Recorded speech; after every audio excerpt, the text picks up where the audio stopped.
Hey everyone, welcome to Joseph IT. Today we will watch how to get official Kali Linux setup file or ISO file. Simply come to Google.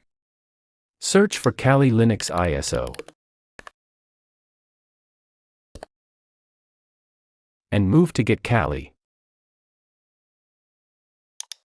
Come to Installer Images. Here two options.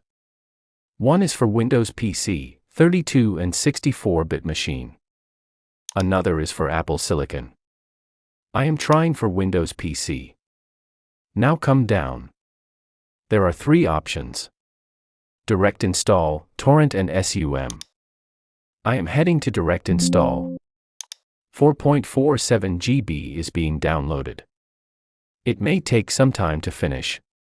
This is the file with which you can boot your PC. So, this is the file. If you need to know how to make your pen drive bootable with this, then check this video in the end screen and in the description too. Hope you found this helpful. Please be with us and also subscribe to Joseph IT. Goodbye.